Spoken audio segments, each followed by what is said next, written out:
ជំរាបសួរលោកអរគុណដែលបានយល់ព្រមអញ្ជើញមកកាន់ស្ទូឌីយោរបស់វិទ្យុបារាំងអន្តរជាតិក្នុងទីក្រុងប៉ារីសថ្ងៃនេះในឱកាសដែលលោកបានអញ្ជើញមកបំពេញបេសកកម្មក្នុងប្រទេសបារាំងលោកជាអគ្គនាយកធនាគារ Acilida ធនាគារ Acilida ដែលបរិវត្តខ្មែរទូទៅបានស្គាល់ច្បាស់ណាស់ពិសេសអ្នកនៅតាមជនបទតែគេនៅមិនទាន់ស្គាល់ទេអំពីខ្សែជីវិតពិតរបស់លោកអ៊ិនចាន់នីដែលជាអគ្គនាយកខ្ញុំចង់ឲ្យលោករៀបរាប់ដោយសង្ខេបអំពីដំណើរជីវិតពីកុមារភាពរបស់លោកមុននឹងក្លាយជាអគ្គនាយកធនាគារខ្ញុំបាទឈ្មោះបាទអ៊ិនចាន់នីបាទខ្ញុំបាទកើតនៅភូមិជ្រៃឃ្មុំឃុំជ្រៃឃ្មុំស្រុកស៊ីធរកណ្ដាលខេត្តព្រៃវែងហើយខ្ញុំបានមកធ្វើការសិក្សាជាមួយឪពុកម្ដាយរបស់ខ្ញុំនៅទីក្រុងភ្នំពេញនៅក្នុងជីវិតកុមារភាពហ្នឹងក៏ដូចជាកុមារដទៃដែរយើងឆ្លងកាត់ថ្នាក់រៀនថ្នាក់បឋមសិក្សាប៉ុន្តែភ័ព្វសំណាងអាក្រក់នៅពេលដែលរបបខ្មែរក្រហមចូលទីក្រុងភ្នំពេញឆ្នាំ1975ខ្ញុំបាទក៏ដូចជាពលរដ្ឋខ្មែរដទៃដែរត្រូវបានជំលះចេញពីទីក្រុងភ្នំពេញបាទទៅខេត្តព្រៃវែងមួយរយៈពេលខ្លីហើយត្រូវបានបញ្ជូនវិលមកខេត្តបាត់ដំបងក្នុងរបបខ្មែរក្រហមនោះខ្ញុំត្រូវបានគេឲ្យមើលគោបាទចំនួន320ក្បាលតើអនុស្សាវរីយ៍ណាមួយដែលលោកមិនអាចបំភ្លេចបានក្នុងរបបខ្មែរក្រហមជិត4ឆ្នាំហ្នឹងបាទពេលនោះជាក្មេងខ្វៀលគោជីវិតដែលមានការលំបាកខ្លាំងគឺនៅពេលដែលគោស៊ីស្មៅឆ្អែតពេញពោះហើយខ្លួនខ្ញុំបាទគ្មានម្ហូបរបបអាហារពេញលេញខ្ញុំរត់តាមគោមិនទាន់ខ្ញុំបានជិះមេគោដើម្បីទៅមើលទៅឃ្វាគោទាំង320ក្បាលនោះកាលនោះលោកមានអាយុប្រហែលឆ្នាំបាទកាលឆ្នាំនោះបាទឆ្នាំ1976បាទពេលនោះខ្ញុំមានអាយុ16ឆ្នាំបាទនៅក្រោយឆ្នាំ1979ពលក្រោយពីរបបកម្ពុជាប្រជាធិបតេយ្យរបស់ប៉ុល ពតបានដួលរំទៅតើលោកនិងក្រុមគ្រួសារបានប្រកបមុខរបរអ្វីដែរបាទឪពុកម្ដាយខ្ញុំគាត់ជាកសិករប៉ុន្តែចំពោះខ្ញុំបាទខ្ញុំមិនបាននៅជាមួយឪពុកម្ដាយទេគឺឆ្នាំ1981ខ្ញុំ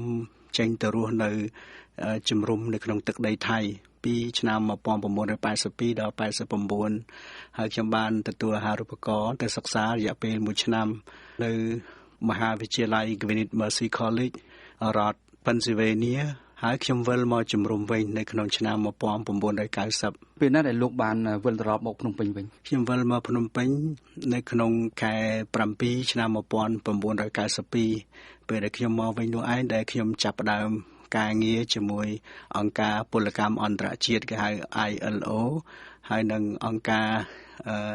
UNDP ជាអង្គការកម្មវិធីអភិវឌ្ឍសហប្រជាជាតិនៅពេលដែលខ្ញុំបំពេញការងារជាមួយអង្គការទាំងពីរនោះឯងដែលខ្ញុំមានឱកាសនឹងជួយបណ្ដុះបណ្ដាលកម្មករនយោជិតដែលបម្រើការឲ្យអង្គការពលកម្មអន្តរជាតិដែលមានចំនួន28នាក់នោះហើយជាចំណុចនៃការចាប់ផ្ដើមដែលយើងទាំង28នាក់រួមគ្នាបង្កើតសមាគមទីភ្នាក់ងារអភិវឌ្ឍសេដ្ឋកិច្ចកម្ពុជាដែលហៅថា Acilida បាទឃើញថាជាចំណុចចាប់ផ្ដើមនៃធនាគារ Acilida តាំងពីពេលនោះមក10ឆ្នាំក្រោយមកលោកអ៊ិនចាន់នីពលគឺនៅខែធ្នូឆ្នាំ2003ធនាគារ Acilida បានក្លាយទៅជាធនាគារឯកជនមួយរកស៊ីដោយធនាគារផ្សេងទៀតដែរខ្ញុំបាទចង់ដឹងថាតើមានហេតុផលអ្វីខ្លះដែលបានជំរុញឲ្យមានការបដូរពីអង្គការក្រៅរដ្ឋាភិបាលទៅជាធនាគារឯកជនបាទហេតុផលសំខាន់3ទី1គឺយើងចង់អនុវត្តឲ្យត្រូវច្បាប់ស្ដីពីការគ្រប់គ្រងហិរញ្ញវត្ថុនិងធនាគារចំណុចទី2គឺយើងចង់ផ្ដល់សេវាកម្មហិរញ្ញវត្ថុបន្ថែមក្រៅពីឥណទានហើយចំណុចទី3គឺយើងចង់អាចខ្ចីបុលពីស្ថាប័នហិរញ្ញវត្ថុអន្តរជាតិនិងស្ថាប័នហិរញ្ញវត្ថុជាតិដើម្បីអនុវត្តផែនការអាជីវកម្មរបស់យើងបាទសប្តាហ៍ថ្ងៃនេះធនាគារ Acilida ជាធនាគាររបស់ខ្មែរសុទ្ធសាធឬមួយក៏មានការចូលរួមពីធនាគារបរទេសដែរបាទភាគទុននឹកក្នុងស្រុកកាន់កាប់51%ភាគទុននឹកក្នុងស្រុកហ្នឹងគឺមាន Acilida Trust កាន់កាប់ភាគហ៊ុន 32% ហើយមានសមាគមបុគ្គលិកកាន់កាប់ភាគហ៊ុន19% ហើយក្រៅពីនោះបរទេស5ដែលមានសាជីវកម្មហិរញ្ញវត្ថុអន្តរជាតិយើងហៅថា IFC យើងមាន DEG នៅប្រទេសអាល្លឺម៉ង់យើងមាន FMO មកពីប្រទេសហូឡង់ Theodos Dun មូលនិធិ Theodos មកពីប្រទេសហូឡង់និង Theodos Fair Share Fund ដែលមកពីប្រទេសហូឡង់បាទ5ហ្នឹងគឺកាន់កាប់ពីហ៊ុន 49% ខ្ញុំព្រាបឱកាសជម្រាបថាចំពោះ FMO ហ្នឹងបានលក់ពាក្យហ៊ុនហើយដែលជំនួសដោយក្រុមហ៊ុនថ្មីមួយទៀតឈ្មោះ Jardine Matheson ដែលត្រូវចូលកាន់កាប់ពាក្យហ៊ុននៅក្នុងឆ្នាំ2010នេះ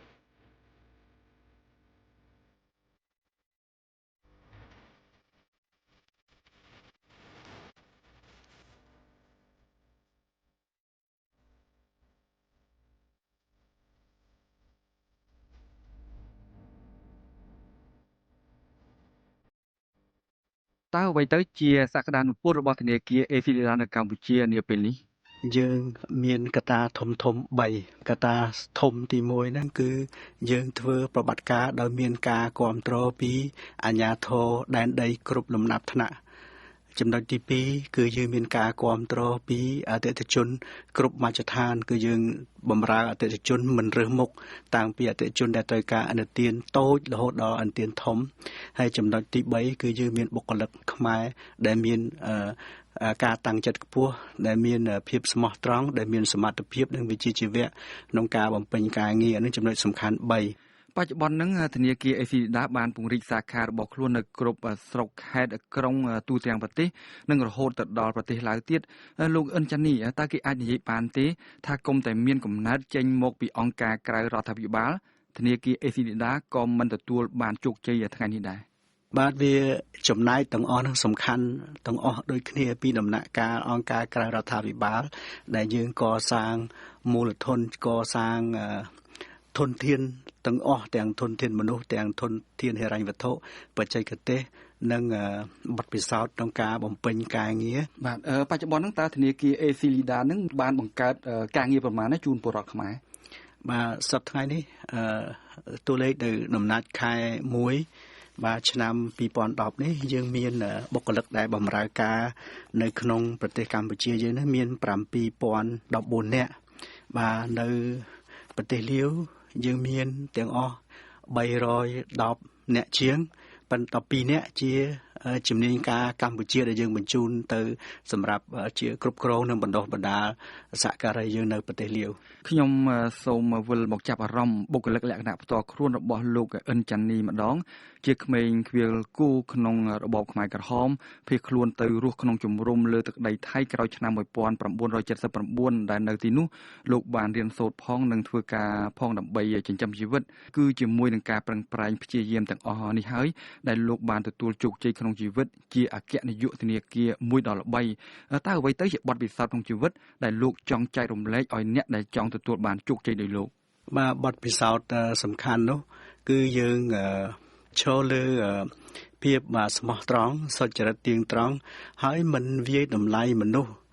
ថាអ្នកនេះអន់អ្នកនោះខ្ពស់ទេគឺមានតែជំរុញលើកទឹកចិត្តឲ្យសហការីនឹងខំប្រឹងប្រែងធ្វើការហើយពេលទំនេរខំប្រឹងប្រែងសិក្សារៀនសូត្រដើម្បីបំពាក់បំពន់ចំណេះវិជ្ជារបស់ខ្លួនឯងបន្ថែមហើយមនុស្សដែលមានចំណេះបែបណាក៏ខ្ញុំអាចធ្វើការជាមួយបានដែរបាទហើយចំណុចដែលជោគជ័យកត្តាដែលជោគជ័យសំខាន់បំផុតហ្នឹងគឺខ្ញុំមិនមែនជោគជ័យតែម្នាក់ខ្ញុំទេដែលខ្ញុំកសាងធនាគារ ACDA បានគឺដោយសារសហការីជឿខ្ញុំស្ដាប់ខ្ញុំហើយខ្ញុំខ្លួនឯងខ្ញុំប្រាប់ថាតើយើងត្រូវដើរផ្លូវណាខ្ញុំដឹងពីផ្លូវដែលត្រូវដើរយើងហៅថាទស្សនៈទៅវែងឆ្ងាយអញ្ចឹងខ្ញុំជម្រាបថាខ្ញុំមិនឯងខ្ញុំមិនអាចសម្រេចការងារនឹងបានទេខ្ញុំគ្រាន់តែមានទស្សនៈវែងឆ្ងាយមានគំនិតថាតើត្រូវធ្វើអីជាទស្សនវិស័យតទៅថ្ងៃអនាគតលោកអិនចានីតើអ្វីទៅជាផែនការតទៅថ្ងៃអនាគតរបស់ធនាគារ ACDA ដោយលោកបានជ្រាបខាងដើមហើយថាយើងបានពង្រីកទៅប្រទេសឡាវបាទ ACDA គឺជាធនាគារទី1ដែលបើកប្រវត្តិការនៅលើទឹកដីបរទេសនេះគ្រាន់តែជាការចាប់ផ្ដើមទេ ACDA តែថ្ងៃមុខនឹងជាធនាគារថ្នាក់តំបន់និងថ្នាក់អន្តរជាតិដែលយើងមានទិសដៅវែងឆ្ងាយក្នុងការបើកពង្រីកសាខានៅប្រទេសនៅជុំវិញយើងហៅថាប្រទេសនៅក្នុងតំបន់ជាពិសេសក្នុងតំបន់អាស៊ាននោះឯងសូមអរគុណលោកអិនចានីដែលបានអនុញ្ញាតឲ្យវិទ្យុបារាំងអន្តរជាតិជួបសម្ភាសតាមរយៈកម្មវិធីនីតិជីវិតជោគជ័យនៅថ្ងៃនេះយើងសូមជម្រាបជូនលោកនៅនឹងថាលោកអិនចានីជាអគ្គនាយកធនាគារ Eslida បាទសូមអរគុណលោកជាថ្មីម្ដងទៀតចំពោះការអនុញ្ញាតឲ្យខ្ញុំបានចូលរួមនៅក្នុងបទសម្ភាសន៍នៅវិទ្យុបារាំងអន្តរជាតិ